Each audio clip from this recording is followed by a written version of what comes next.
Assalamualaikum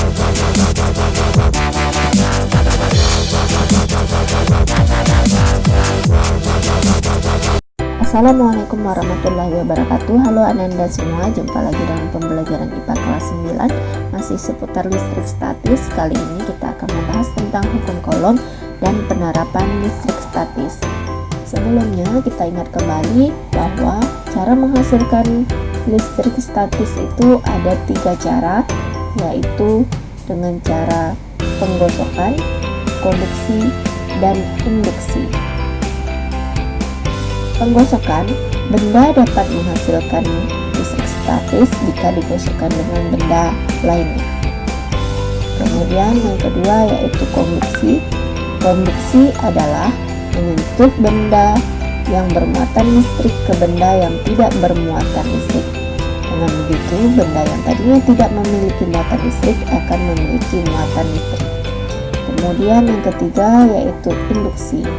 Induksi yaitu memisahkan muatan listrik di dalam suatu penghantar.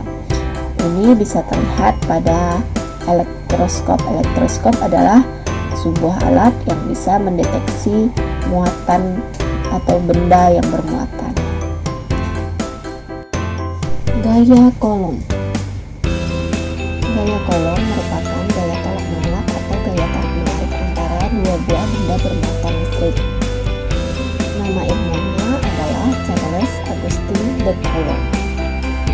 Dari hasil percobaannya, dia menunjukkan bahwa gaya listrik berupa gaya tarik menarik atau gaya tolak menolak antara dua buah muatan listrik sebanding dengan besar muatan listrik masing-masing dan berbanding terbalik dengan kuadrat jarak yang memisahkan antara kedua muatan listrik tersebut. Sehingga dapat dirumuskan bahwa besarnya gaya Coulomb itu adalah F sama dengan K Q1 Q2 per R kuadrat, di mana F adalah gaya Coulomb berupa gaya tarik menarik ataupun gaya tolak menolak dengan satuan Newton. Q1 adalah muatan listrik pertama, satuannya Coulomb. Q2 adalah muatan listrik kedua, satuannya Coulomb. R adalah jarak antara muatan, satuannya meter. Sedangkan K adalah tetapan atau konstanta yang nilainya 9 kali 10 pangkat 9 Newton meter kuadrat per Coulomb kuadrat. Dari sini kita lihat contoh soal. Ketika ada dua muatan yang sejenis dengan nilai 3 mikrocoulomb dan 6 mikrocoulomb terletak pada jarak 3 cm, seberapa besarkah gaya listrik yang dihasilkan pada muatan tersebut? Maka diketahui bahwa muatan pertama yaitu 3 mikrocoulomb sama nilainya dikonversikan ke coulomb yaitu 3 kali 10 pangkat 6 coulomb. Q2 6 mikrocoulomb dikonversikan menjadi 6 kali 10 pangkat 6 coulomb. R 3 cm diubah ke dalam meter, berarti 3 kali 10 pangkat 2 meter. Kemudian K konstanta 9 kali 10 pangkat 9 dan unitanya adalah F atau gaya Coulomb. Sehingga kita jawab, kita masukkan ke dalam persamaan F sama dengan K Q1 Q2 per R kuadrat. Nah, di sini kita lihat K-nya 9 kali 10 pangkat 9, Q1 3 kali 10 pangkat 6, Q2 6 kali 10 pangkat 6, R-nya adalah 3 kali 10 pangkat min 2 dikuadratkan. Sehingga kita peroleh 3 dikali 6 maka dapat 18. 10 pangkat min 6, kalau dia berpangkat berarti dalam perkalian bilangan berpangkat, pangkatnya dijumlahkan, min 6 tambah min 6 sehingga dihasilkan min 6 dikurang 6 yaitu min 12. Sedangkan ini 3 kali 10 pangkat min 2 dikuadratkan berarti pangkatnya dikalikan, 3 dikuadratkan dapat 9, 10 pangkat min 2 dikuadratkan berarti min 2 kali 2 berarti hasilnya min 4. Kemudian setelah itu kita bagi, boleh dari 9 kali 10 pangkat 9 dibagi 9 kali 10 pangkat min 4 boleh, atau 18 kali 10 pangkat min 12 bagi 9 kali 10 pangkat min 4 juga boleh. Kalau di sini lebih disederhanakan, 9 kali 10 pangkat 9 dibagi 9 kali 10 pangkat min 4.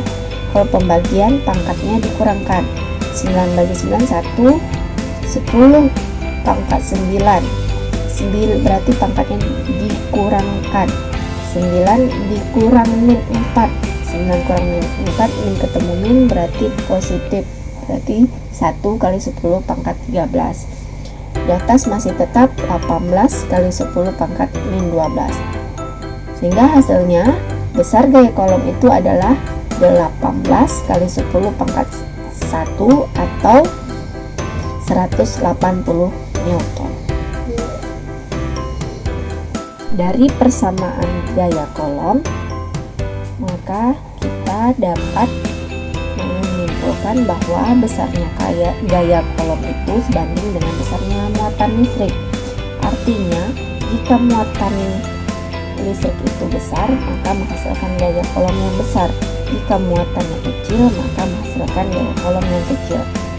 Nah, di sini lihat gambar F itu adalah gaya pada keadaan pertama, F aksen artinya gaya pada keadaan kedua, di mana jaraknya sama tapi muatannya berbeda. Contohnya, dua buah muatan Q1 Q2 dengan jarak R mengalami gaya sebesar F.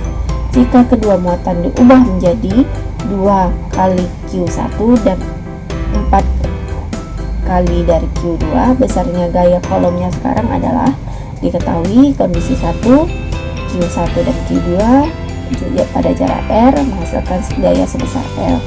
Kondisi kedua, Q1 aksen itu sebesar 2 kali Q1, sedangkan Q2 aksen itu sebesar 4 kali Q2, sehingga yang ditanya adalah F aksen atau gaya pada kondisi kedua, di mana F aksen itu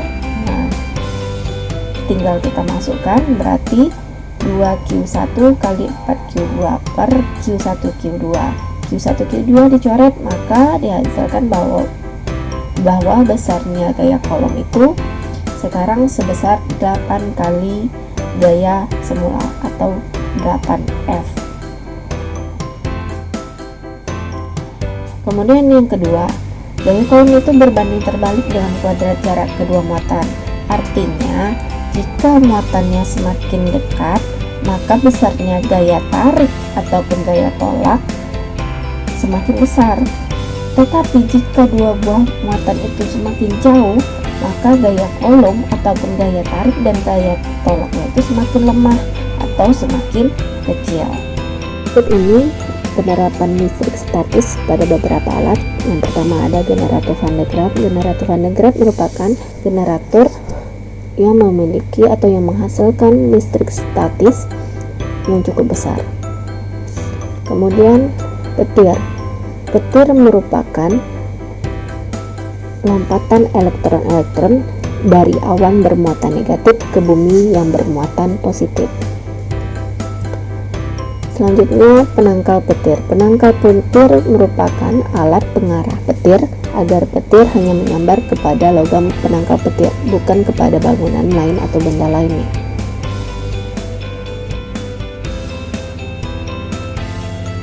Bahaya listrik statis. Bahaya listrik statis kita lihat pada truk tangki pengangkut bahan yang mudah terbakar. Dipasang rantai pada bagian bawahnya.